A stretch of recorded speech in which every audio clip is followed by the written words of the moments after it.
It's the power of influence, which grew the youth movement health initiative's impact to reach as far as Paris, France. It's the measure of impact begun as an idea for improvements to one's community into what is now a network of influence spanning the globe.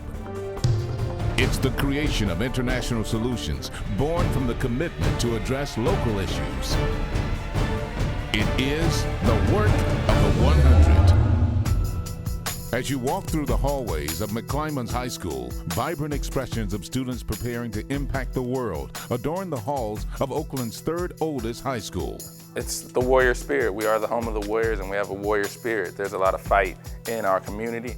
Once a vibrant African-American community of families working to break through the barriers of racism, this West Oakland community now fights against the staggering statistics of rising crime and dwindling graduation rates. Our students are fighting to succeed and excel and come out of some situations which may not always be the best, but we are the best, and we make the best of the worst situation. Like so many public schools across the country, McClymonds has suffered the devastating blow of the economy's downward spiral. And like so many others, the students at McClymonds stand to suffer an equally devastating blow to their access to quality education and resources. Determined to protect the right to education and ensure a level playing field for the bright minds matriculating at McClymonds and students worldwide, the 100 Black Men of America Incorporated is bringing about sustainable solutions threatening the quality of life for the African American community. We launched our Community Empowerment Project. It's an organization wherever we meet, we must leave not only the economic impact of our gathering, but a socioeconomic impact that can be sustained beyond the last date of our conference. What we're doing out here today is, just sort of trying to get our local community out, along with our, our conventioneers, our national members, and just sort of show them what we're doing, announcing some of the big projects that we have. And while the promise of a renovated library, new computers, and free health and wellness services all help bring the community together for this one day, it was the intangible gift of unity and progress which really worked to empower this rebounding community. Since our visit, there have been various projects started to remodel the school. Lots of different community programs have started. We want to develop conduits that will send students to McClymonds so that it can return to its glory days. That's just one demonstration of the influence that 100 Black Men of America can have on local communities. It's that inspiration through influence which gives rise to the 100 as one, and its call to action answered by the more than 10,000 members of the 100 Black Men of America Incorporated. We take those who are serious-minded and those who are committed to a particular cause, not a social organization, but it's a cause. The members know that to be a member of the 100 means that you come in and roll up your sleeves and to work. The foundation of this nearly 50-year-old organization is deeply rooted in the concept of paying it forward, evidenced through one cause, mentoring the 100 way across a lifetime. When you have an organization like the 100 Black Men of America, this excites not only the students, but their surrounding community. Black men coming together, being on the same page, working for their community.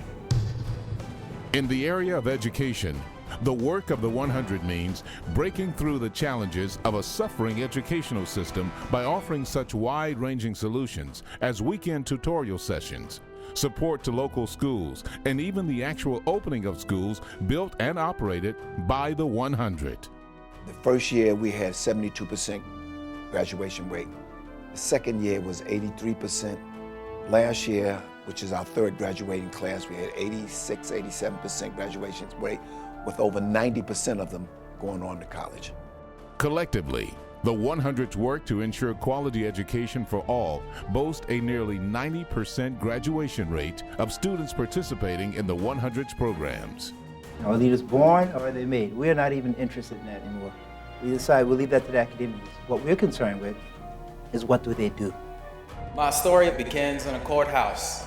I'm eternally grateful that God touched the hearts of the judge and the district attorney to have my case dropped under one condition, that I immediately attend the Saturday Leadership Academy, funded and sponsored by the 100 Black Men of Greater Washington, D.C. Serving as a necessary outlet for youth, much of the 100's work takes mentees outside their immediate conditions, exposing local youth to their sheer possibilities of their future. We also know that through the work that we're doing with the Collegiate 100 and our peer-to-peer mentoring, that we're beginning to put students closer to the age of students who they're working with. So now, as you can see with this gray hair I have at 60, it's a little different for me to talk to a 3rd and 4th grader or even to a high school in that component, and therefore our Collegiate 100 who are working with those students can actually relay that message because they're currently in college and students can see that in real time. Part of the 100's network of influence includes 41 Collegiate 100 chapters, consisting of students who are not only mentored by 100 members, but serve as mentors as well. I like to consider the Collegiate 100 the jewels of this organization. They're comprised of young students on college campus who support our mission of mentoring the 100 way across a lifetime. We go around the country, talk to students who really are interested in wanting to make a difference, not only on campus, but within the communities in which they live. What they do through the pipeline mentoring process is they mentor and in turn are helping college students, who are in turn mentoring and investing in high school students, who are in turn mentoring and investing in middle school students. So you see how each, at every level, you're learning how do you give back to your community, how you invest. Another vital element of the 100's programmatic offerings includes advocating for improved policy for the future and enacting immediate solutions for today. I was in a meeting with the Secretary, Arnie Duncan, and he brought up the subject of wraparound services. Education is one of our signature issues as well as one of the primary objectives for this coming year. We're actively engaged in a study right now that will really gear toward how do we improve the educational and academic excellence in our communities. The 100 Black Men of America's tradition of delivering solutions to community challenges also encompasses a health and wellness program, goaled at creating healthier communities and encouraging key wellness practices as daily routine. And the total cholesterol, you don't want to be above 200. Together, the 100 is making great strides toward one goal of combating chronic disease and staggering disparities prevalent in the African American community. Every Saturday, we have a clinic dealing with health and wellness, dealing with which is obesity, hypertension, high blood pressure, etc., to make sure our children will know these ailments and know how to stay away from them as far as they possibly can. That hope for sustained healthy living has not only led to the 100 Black Men of America becoming the catalyst for saving lives in the communities it serves, but for members as well. I have been preaching about prostate cancer awareness for years. One of my younger members asked me if I had got my PSA, or I'd got my digital rectal exam. And I confess I hadn't done it in a couple of years. And I took the test and found out that I had a particularly aggressive tumor. And so because I followed the leadership of this younger member, my life, I'm here today.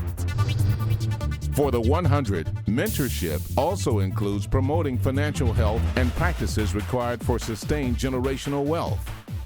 The economic empowerment comes from the educational empowerment. You can't have one without the other, at least legitimately. Maybe you can if you're really, really lucky, but one leads to the other. First, you got to get the education, and then secondly, you got to get the economic empowerment. Members of the 100 sow the seeds of economic empowerment into their mentees' lives through practical workshops and scholarship competitions. To pay for that, we recommend contributing $500 monthly into a 529 plan for each child, where relatives can also contribute. And while the ongoing services of the 100 Black Men are critical to addressing many of the systemic issues plaguing the African American community, equally vital is the 100's role in stepping up to the plate in response to incidents of injustice as well.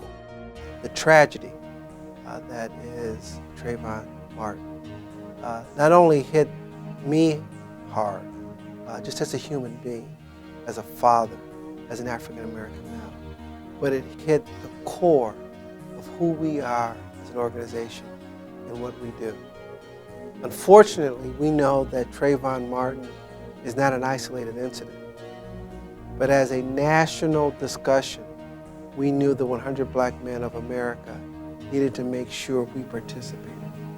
Not because of who we are, because of who we represent.